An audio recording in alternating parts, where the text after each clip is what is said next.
ನಮಸ್ಕಾರ ಎಲ್ರಿಗೂ ಸ್ಪಿರಿಚುವಲ್ ಕನ್ನಡಿಗ ಚಾನಲ್ಗೆ ಸ್ವಾಗತ.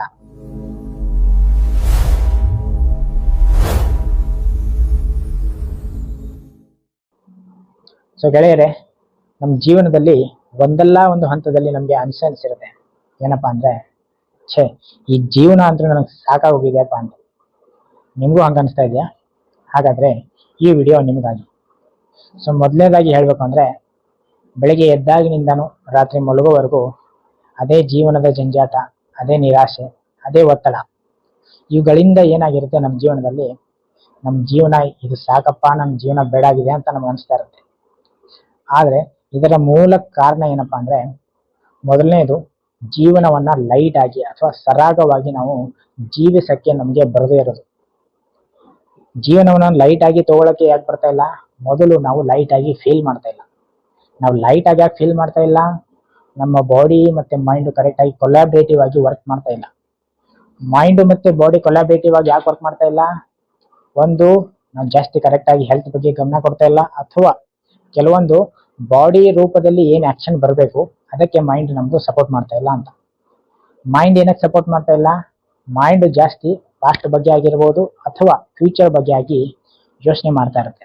ಅದರ ಮೂಲಕ ಫ್ಯೂಚರ್ ಬಗ್ಗೆ ಆಗಿರ್ಲಿ ಅಥವಾ ಪಾಸ್ಟ್ ಬಗ್ಗೆ ಆಗಿರ್ಲಿ, ಅದು ಯೋಚನೆ ಮಾಡ್ತಾ ಅದೇ ರೀತಿಯ ಥಾಟ್ಸ್ಗಳು ಬರ್ತಾ ಇರುತ್ತೆ. ವರ್ತಮಾನ ಕಾಲದಲ್ಲಿ ನಾವು ಆಕ್ಷನ್ ಗಳನ್ನ ಮಾಡದೆ ಹೆಚ್ಚು ಫ್ಯೂಚರ್ ಬಗ್ಗೆ ಎಕ್ಸ್ಪೆಕ್ಟೇಷನ್ ಆಗಿರಬಹುದು, ಅಥವಾ ಕೆಲವೊಂದು ಪಾಸ್ಟ್ ಗಳ ವಿಚಾರ ಅನುಗುಣವಾಗಿ ನಾವು ಪದೇ ಪದೇ ಯೋಚನೆ ಮಾಡೋದ್ರಿಂದ ಈ ತರ ಆಗುತ್ತೆ. ಸೊ ಇದಕ್ಕೆಲ್ಲದರ ಸೊಲ್ಯೂಷನ್ ಏನಪ್ಪಾ ಅಂದ್ರೆ, ಮೊದಲನೇದಾಗಿ ದಿ ಮೋಸ್ಟ್ ಇಂಪಾರ್ಟೆಂಟ್ ಹೇಳ್ಬೇಕು ಅಂದ್ರೆ ಅದು ಹೆಲ್ತ್. ನಿಮ್ಮ ಬಾಡಿ ಎಷ್ಟು ಫಿಟ್ ಆಗಿರುತ್ತೋ, ನಿಮ್ಮ ಬಾಡಿ ಎಷ್ಟು ಫ್ಲೆಕ್ಸಿಬಲ್ ಆಗಿರುತ್ತೋ, ನಿಮ್ಮ ಬಾಡಿ ಮೈಂಡು ಕೊಲ್ಯಾಬ್ರೇಟಿವ್ ಆಗಿ ವರ್ಕ್ ಮಾಡೋಕ್ಕೆ ಅವಾಗ ಹೆಲ್ಪ್ ಆಗುತ್ತೆ. ಯಾವಾಗ ನಿಮ್ಮ ಬಾಡಿ ಮೈಂಡ್ ಕೊಲ್ಯಾಬ್ರೇಟಿವ್ ಆಗಿ ವರ್ಕ್ ಮಾಡಬೇಕು ಅಂದ್ರೆ, ಮೊದಲು ನೀವು ಹೆಲ್ದಿ ಆಗಿರಬೇಕು. ನಿಮ್ ಜೀವಿಸ್ಲಿಕ್ಕೆ ಸರಾಗವಾಗಿ ನಿಮ್ಗೆ ಆಗ್ತಾ ಇದೆಯಾ? ನೀವು ಕರೆಕ್ಟ್ ಆಗಿ ಒಳಗಡೆಯಿಂದ ಲೈಟ್ ಆಗಿ ಫೀಲ್ ಮಾಡ್ತಾ ಇದ್ದೀರಾ, ಅಥವಾ ನಿಮ್ಮ ಬಾಡಿ ತುಂಬಾ ಹೆವಿ ಆಗಿದೆಯಾ ಅಂತ ಅದು ನಿಮಗೆ ಗೊತ್ತಿರುತ್ತೆ. ನೀವು ಯಾವಾಗ ಹೆವಿ ಅನಿಸುತ್ತೋ, ಯಾವಾಗ ಲೈಟ್ ಅನಿಸುತ್ತೋ ಅಂತ ಅದು ಎಲ್ಲರಿಗೂ ಪ್ರತಿಯೊಬ್ಬರಿಗೂ ಗೊತ್ತಿರುವಂತ ವಿಷಯನೇ. ಆದ್ರೆ ಅದರ ಮೂಲಕ ನಾವು ಆಕ್ಷನ್ ಮಾಡಕ್ ಆಗ್ತಾ ಇಲ್ಲ. ಯಾಕೆ ಆಕ್ಷನ್ ಮಾಡಕ್ ಆಗ್ತಾ ಇಲ್ಲ? ಯಾಕೆ ಆಕ್ಷನ್ ಗಳನ್ನ ತಗೊಳಕ್ ಆಗ್ತಾ ಇಲ್ಲ? ಕೆಲವೊಂದು ಡಿಸಿಷನ್ ಗಳನ್ನ ತಗೊಂಡ್ರು ನಮಗೆ ಅದ್ರ ಮೇಲೆ ವರ್ಕ್ ಮಾಡಕ್ ಆಗಲ್ಲ. ಇದರ ಮೂಲ ಕಾರಣನೇ ನಮ್ದು ಇಂಟ್ರೆಸ್ಟ್. ನಮ್ಮ ಇಂಟ್ರೆಸ್ಟ್ ಎಲ್ಲಿರುತ್ತೋ ಅಲ್ಲಿ ನಮ್ದು ಫೋಕಸ್ ಹೋಗುತ್ತೆ. ನಮ್ದು ಎಲ್ಲಿ ಫೋಕಸ್ ಹೋಗುತ್ತೋ ನಮ್ಮ ಎನರ್ಜಿ ಅಲ್ಲೇ ವರ್ಕ್ ಮಾಡುತ್ತೆ. ಇದು ಮೇನ್ ಸಿಂಪಲ್ ಕಾನ್ಸೆಪ್ಟ್, ಓಕೆನಾ? ಸೊ ಇದ್ರಲ್ಲಿ ಮೊದಲನೇದು ಬರೋದೇನಂದ್ರೆ ನಮ್ಮ ಎನರ್ಜಿ.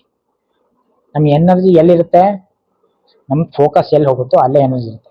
ಫಸ್ಟ್ ನಮ್ಮ ಫೋಕಸ್ ಎಲ್ಲಿರುತ್ತೆ? ನಮಗೆ ಯಾವ್ದ್ರ ಬಗ್ಗೆ ಇಂಟ್ರೆಸ್ಟ್ ಇರುತ್ತೋ ಅಲ್ಲಿ ಫೋಕಸ್ ತಾನಾಗೆ ಬರುತ್ತೆ. ನಾವೇನ್ ಫೋಕಸ್ ಎಳೆದು ತಂದು ನಿಲ್ಲಿಸಬೇಕಾಗಿಲ್ಲ. ನಮ್ಗೆ ಯಾವ್ದ್ರ ಬಗ್ಗೆ ಕರೆಕ್ಟ್ ಆಗಿ ಇಂಟ್ರೆಸ್ಟ್ ಇದೆಯೋ ಅದ್ರ ಬಗ್ಗೆ ಫೋಕಸ್ ತಾನಾಗೆ ಬಂದೇ ಬರುತ್ತೆ. ನಿಮ್ಗೆ ಏನೋ ಒಂದು ಇಷ್ಟವಾದ ವಿಷಯ ಇದೆ ಅನ್ಕೊಳ್ಳಿ, ಅಲ್ಲಿ ಇಂಟ್ರೆಸ್ಟ್ ತಾನಾಗೆ ಬರುತ್ತೆ. ನೀವೇನು ಹೊಸದಾಗಿ ಡಿಸಿಷನ್ ತಗೊಂಡು ನಾನು ಇದನ್ನೇ ಮಾಡ್ಬೇಕು ಹಿಂಗೆ ಮಾಡ್ಬೇಕಂತ ಏನಿರಲ್ಲ. ಕೆಲವೊಂದು ಇಂಟ್ರೆಸ್ಟ್ ನಿಮ್ಗೆ ಇದ್ದಾಗ ಅಲ್ಲಿ ಫೋಕಸ್ ತಾನಾಗಿ ಬರುತ್ತೆ. ಸೊ ಹಾಗಾದ್ರೆ ಇಂಟ್ರೆಸ್ಟ್ ಹೇಗೆ ಬೆಳೆಸ್ಕೊಳ್ಳೋದು? ಇಂಟ್ರೆಸ್ಟ್ ಬರೋದು ಇನ್ಫಾರ್ಮೇಶನ್ ಇಂದ. ಇನ್ಫಾರ್ಮೇಶನ್ ಹೆಂಗ್ ಬರುತ್ತೆ? ಇನ್ಫಾರ್ಮೇಶನ್ಗಳು ನಿಮ್ ಸುತ್ತಮುತ್ತಲು ಡೈಲಿ ಜೀವನದಲ್ಲಿ ಬರ್ತಾನೆ ಇರುತ್ತೆ. ಹುಟ್ಟಿದಾಗಿನಿಂದ ಇಲ್ಲಿವರೆಗೂ ಇನ್ಫಾರ್ಮೇಶನ್ ಬರ್ತಾ ಇರುತ್ತೆ. ಮೊಬೈಲ್ ನಿಂದ ಬರ್ಬೋದು, ಲ್ಯಾಪ್ಟಾಪ್ ನಿಂದ ಬರ್ಬೋದು, ಟಿವಿನಿಂದ ಬರ್ಬೋದು, ಕೆಲವೊಬ್ರು ಮಾತಾಡೋದ್ರಿಂದ ಬರ್ಬೋದು, ಭಾಷಣಗಳು ಕೇಳೋದ್ರಿಂದ ಬರ್ಬೋದು, ಪಾಡ್ಕಾಸ್ಟ್ ನೋಡೋದ್ರಿಂದ ಬರ್ಬೋದು, ವಿಡಿಯೋ ನೋಡೋದ್ರಿಂದ ಬರ್ಬೋದು, ಸಾಂಗ್ ಕೇಳೋದ್ರಿಂದ ಬರ್ಬೋದು, ಬುಕ್ ಓದೋದ್ರಿಂದ ಬರ್ಬೋದು. ಈ ತರ ಹಲವಾರು ವಿಷಯಗಳಿಂದ, ಹಲವಾರು ಮಾರ್ಗಗಳಿಂದ ಇನ್ಫಾರ್ಮೇಶನ್ ಕಂಟಿನ್ಯೂಸ್ ಆಗಿ ಬರ್ತಾನೆ ಇರುತ್ತೆ. ಆದ್ರೆ ಆ ಇನ್ಫಾರ್ಮೇಶನ್ಗಳಲ್ಲಿ ನಿಮ್ಮ ಜೀವನಕ್ಕೆ ಅನುಗುಣವಾಗಿ ನೀವು ಯಾವ ಇನ್ಫಾರ್ಮೇಶನ್ಗಳನ್ನ ತಗೊಂಡು ಯಾವ ಇಂಟ್ರೆಸ್ಟ್ ಗಳನ್ನ ಬೆಳೆಸ್ಕೊಳ್ತಾ ಇದ್ದೀರಾ ಅನ್ನೋದು ನಿಮ್ಮ ಇಂಡಿವಿಜುವಲ್ ಚಾಯ್ಸ್. ಆ ಇಂಡಿವಿಜುವಲ್ ಚಾಯ್ಸ್ ನಲ್ಲಿ ಮೇಜರ್ ಆಗಿ ಏನಪ್ಪಾ ಅಂದ್ರೆ, ಹೆಲ್ತ್ ರಿಲೇಟೆಡ್ ಆಗಿ ಮತ್ತೆ ಫಿಟ್ನೆಸ್ ರಿಲೇಟೆಡ್ ಆಗಿ ಇನ್ಫಾರ್ಮೇಶನ್ ಗಳನ್ನ ನೀವು ಕಲೆಕ್ಟ್ ಮಾಡಿಕೊಂಡು ಅದರ ಮೇಲೆ ಸ್ವಲ್ಪ ಇಂಟ್ರೆಸ್ಟ್ ಬೆಳೆಸ್ಕೊಂಡ್ರೆ ತುಂಬಾನೇ ಒಳ್ಳೇದು. ಯಾಕಪ್ಪ ಅಂದ್ರೆ, ಹೆಲ್ತ್ ಚೆನ್ನಾಗಿದ್ರೆ ಮಿಕ್ಕಿದ ಏನ್ ಬೇಕಾದ್ರೂ ನೀವು ಜೀವನದಲ್ಲಿ ಮಾಡ್ಬೋದು ಅಥವಾ ಅನುಭವಿಸ್ಬೋದು. ಹೆಲ್ತ್ ಚೆನ್ನಾಗಿಲ್ಲ ಅಂದ್ರೆ ಮಿಕ್ಕಿದ ಏನೇ ಮಾಡಿದ್ರು ಜಾಸ್ತಿ ಯೂಸ್ ಇರಲ್ಲ, ಅಥವಾ ಅದಕ್ಕೆ ಯೂಸ್ ಮುಂದೆ ಮಾಡ್ಕೊಳಕ್ಕೂ ಆಗಲ್ಲ. ಸೊ ಮೊದಲನೇದಾಗಿ ಹೆಲ್ತ್ ರಿಲೇಟೆಡ್ ಆಗಿ ಹಾಗೇನೆ ಫಿಟ್ನೆಸ್ ರಿಲೇಟೆಡ್ ಆಗಿ ನೀವು ಇನ್ಫಾರ್ಮೇಶನ್ ಗಳನ್ನ ಗ್ಯಾದರ್ ಮಾಡಕ್ ಸ್ಟಾರ್ಟ್ ಮಾಡಿ. ಅದರ ಮೂಲಕ ಈಗ ಹೆಲ್ತ್ ರಿಲೇಟೆಡ್ ಆಗಿ ಏನೇನ್ ಮಾಡ್ಬೇಕು? ಡಯಟ್ ಚೆನ್ನಾಗಿ ಮಾಡ್ಕೊಳ್ಳಿ, ಅಥವಾ ಫ್ಯಾಕ್ಟ್ರಿ ಫುಡ್ಸ್ ತಿನ್ನೋದನ್ನ ಬಿಡ್ಬೋದು, ಅಥವಾ ಸಕ್ಕರೆ ತಿನ್ನೋದನ್ನ ಬಿಡುವ ಅಂತ ನಾನು ಹೇಳಿದ್ರೆ ಈಗ ಏನಾಗುತ್ತೆ? ಕೆಲವೊಬ್ರು 4 ದಿನ ಬಿಡ್ಬೋದು, ಅಥವಾ ಅಲ್ಟರ್ನೇಟ್ ಆಗಿ ಏನ್ ಸಿಗುತ್ತೋ. ಈಗ ಸಕ್ಕರೆ ತಿನ್ನಕ್ ಆಗ್ಲಿಲ್ವಾ, ಬೆಲ್ಲ ತಿನ್ನಿ. ಈ ತರ ಯಾವುದು ನಮಗೆ ಈಸಿಯಾಗಿ ನಮ್ಮ ಜೀವನದಲ್ಲಿ ಅಳವಡಿಸ್ಕೊಳ್ಳಕ್ಕೆ ಆಗುತ್ತೋ ಅನ್ನೋದು ಅದು ನಮಗೆ ಗೊತ್ತಿರುತ್ತೆ. ಬೇರೆಯವ್ರಿಗೆ ಹಲವಾರು ರೀತಿಯಲ್ಲ ವಿಧಾನಗಳನ್ನ ಹೇಳ್ತಾ ಇರಬಹುದು, ಆದ್ರೆ ಅದನ್ನ ಯಾವ ರೀತಿಯಾಗಿ ನಿಮ್ಮ ಜೀವನದಲ್ಲಿ ಯಾವ ರೀತಿಯಾಗಿ ಬಳಸ್ಕೋಬೇಕು ಅದು ನಿಮಗೆ ಗೊತ್ತಿರುತ್ತೆ. ಬೇರೆಯವ್ರು ಹೇಳ್ಬೋದು ನೀವು ಇದನ್ನ ಡೈಲಿ ಫಾಲೋ ಮಾಡಿ, ಇದು ಡಯಟ್ ನೀವು ಫಾಲೋ ಮಾಡಿ ಅಂತ. ಆದ್ರೆ ನಿಮ್ಮ ಟೈಮಿಂಗ್ಸ್ ಏನಿರುತ್ತೆ, ನಿಮ್ಮ ವರ್ಕ್ ಯಾವ ತರ ಇರುತ್ತೆ, ಅದರ ರಿಲೇಟೆಡ್ ಆಗಿ ನೀವು ನಿಮ್ಮ ಜೀವನದಲ್ಲಿ ಎಲ್ಲಿ ಚೇಂಜ್ ಮಾಡ್ಕೋಬೇಕು, ಎಲ್ಲಿ ಚೇಂಜ್ ಮಾಡ್ಕೋಬಾರ್ದು, ಯಾವ್ದು ನಮ್ಮ ಕೈಲಿದೆ, ಯಾವ್ದು ನಮ್ಮ ಕೈಯಲ್ಲಿ ಇಲ್ಲ ಅನ್ನೋದನ್ನ ಕರೆಕ್ಟ್ ಆಗಿ ಗಮನ ಕೊಟ್ಟು ನೋಡಿ ಯಾವ್ದು ವಿಷಯಗಳನ್ನ ಚೇಂಜ್ ಮಾಡೋಕ್ಕಾಗುತ್ತೋ ಅವುಗಳನ್ನ ಹೆಲ್ತ್ ರಿಲೇಟೆಡ್ ಆಗಿ ಚೇಂಜ್ ಮಾಡ್ಕೊಂಡ್ರೆ ತುಂಬಾನೇ ಒಳ್ಳೇದು. ಹೆಲ್ತ್ ಮತ್ತೆ ಫಿಟ್ನೆಸ್ ನಿಮ್ದೆ ಕರೆಕ್ಟ್ ಆಗಿದ್ರೆ ಏನ್ ಚೇಂಜಸ್ ಆಗುತ್ತೆ ಅಂದ್ರೆ, ಮೊದಲನೇದು ನಿಮ್ಮ ಬಾಡಿ ಫಿಟ್ ಆಗಿರುತ್ತೆ, ಮತ್ತೆ ಯಾವುದೇ ರೀತಿ ಆಕ್ಷನ್ ಮಾಡಕ್ಕೆ ಅದು ರೆಡಿ ಇರುತ್ತೆ. ಅಂದ್ರೆ ಮೈಂಡ್ ನಲ್ಲಿ ನೀವು ಏನ್ ಅನ್ಕೊಳ್ತಾ ಇದ್ದೀರೋ ಅದನ್ನ ಕಾರ್ಯರೂಪಕ್ಕೆ ತರಕ್ಕೆ ನಿಮ್ಮ ಬಾಡಿ ಫ್ಲೆಕ್ಸಿಬಲ್ ಆಗಿರುತ್ತೆ ಮತ್ತೆ ಫಿಟ್ ಆಗಿರುತ್ತೆ. ಆವಾಗ ಏನಾಗುತ್ತೆ, ನೀವು ಏನ್ ಆಕ್ಷನ್ ಮಾಡ್ತಾ ಇದ್ದೀರಾ ಅಥವಾ ಏನ್ ನೀವು ಪ್ರೆಸೆಂಟ್ಲಿ ಕೆಲಸ ಮಾಡ್ತಾ ಇದ್ದೀರೋ ಅದನ್ನ ಪರಿಪೂರ್ಣತೆಯಾಗಿ ಜೀವಿಸಕ್ಕೆ, ಅದನ್ನ ಅನುಭವಿಸಕ್ಕೆ ನಿಮ್ಗೆ ಹೆಲ್ಪ್ ಆಗುತ್ತೆ. ಯಾವಾಗ ನೀವು ಒಳಗಡೆಯಿಂದ ಬಾಡಿ ಮೂಲಕ ಆಗಿರ್ಬೋದು, ಮೈಂಡ್ ಮೂಲಕ ಆಗಿರ್ಬೋದು, ಜೀವನ ಲೈಟ್ ಆಗಿ ಫೀಲ್ ಆಗ್ತಾ ಇದೆ ಅಂದಾಗ ನೀವು ಒಳ್ಳೆ ಟ್ರ್ಯಾಕ್ ಅಲ್ಲಿ ಹೋಗ್ತಾ ಇದ್ದೀರಾ ಅಂತ ಅರ್ಥ ಆಗುತ್ತೆ. ಈ ತರ ಅನ್ನಿಸಿದಾಗ ನೀವು ಆವಾಗ ಕೆಲವೊಂದು ವಿಚಾರಗಳನ್ನ, ಕೆಲವೊಂದು ಸತ್ಯಗಳನ್ನ ತಿಳ್ಕೊಳ್ಳೋದ್ರಿಂದ ನಿಮ್ಮಲ್ಲಿ ಸೈಕಾಲಜಿಕಲಿ ನಿಮಗೆ ಕಂಪ್ಯಾರಿಸನ್ ಕಡಿಮೆ ಆಗುತ್ತೆ. ನಿಮ್ಮ ಜೀವನ ಏನಿದೆ ಅದ್ರ ಮೇಲೆ ಫೋಕಸ್ ಮಾಡಕ್ಕೆ ನಿಮ್ಗೆ ಹೆಚ್ಚು ಹೆಲ್ಪ್ ಆಗುತ್ತೆ. ಕೆಲವೊಂದು ಸತ್ಯಗಳು ಏನಪ್ಪಾ ಅಂದ್ರೆ, ನಾವು ಯಾವಾಗ ಬೇಕಾದ್ರೂ ಸಾಯ್ಬಹುದು, ಈ ಬಾಡಿ ಯಾವಾಗ ಬೇಕಾದ್ರೂ ಸಾಯ್ಬಹುದು, ಇದು ಒಂದು ಸತ್ಯ. ಇನ್ನೊಂದು ಸತ್ಯ ಏನಪ್ಪಾ ಅಂದ್ರೆ, ಎಲ್ಲಾ ರೀತಿಯ ಜನರು ಯಾರ್ಯಾರು ಈ ಭೂಮಿ ಮೇಲೆ ಬದುಕ್ತಾ ಇದಾರೋ ಅವ್ರಿಗೆಲ್ಲರಿಗೂ ತಮ್ಮದೇ ಆದ ಕೆಲವೊಂದು ಪ್ರಾಬ್ಲಮ್ಸ್ಗಳು ಇದ್ದೇ ಇರುತ್ತೆ. ಅದು ಬಡವರಾಗಿರ್ಬೋದು, ಮಿಡಲ್ ಕ್ಲಾಸ್ ಆಗಿರ್ಬೋದು, ಶ್ರೀಮಂತರಾಗಿರ್ಬೋದು.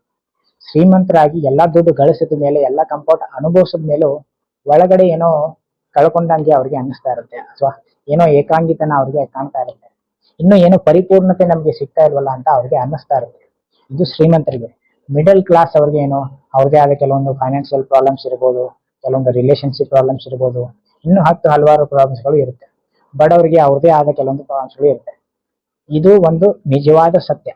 ಈ ತರ ಕೆಲವೊಂದು ವಿಚಾರಗಳನ್ನ ನಾವು ಹೆಲ್ತ್ ಫಿಟ್ನೆಸ್ ನಮಗೆ ಚೆನ್ನಾಗಿದ್ರೆ ಆಮೇಲೆ ಏನ್ ಜೀವನದಲ್ಲಿ ಸತ್ಯ ಇದೆಯೋ ಆ ಸತ್ಯಗಳನ್ನ ಕರೆಕ್ಟ್ ಆಗಿ ತಿಳ್ಕೊಳ್ತಾ ಹೋದಾಗ ಏನಾಗುತ್ತೆ, ಆವಾಗ ನೀವು ಸ್ವಲ್ಪ ಓಪನ್ ಮೈಂಡೆಡ್ ಆಗ್ತೀರಾ.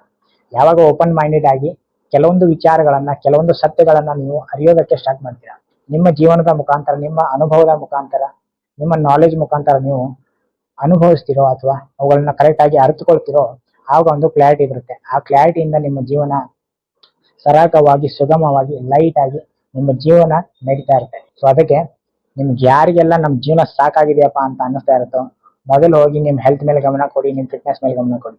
ನಿಮ್ಮ ಹೆಲ್ತ್ ಫಿಟ್ನೆಸ್ ಕರೆಕ್ಟ್ ಆಗಿದ್ರೆ ಆಮೇಲೆ ಕೆಲವೊಂದು ಜೀವನದಲ್ಲಿ ಕೆಲವೊಂದು ಸತ್ಯಗಳಿವೆ.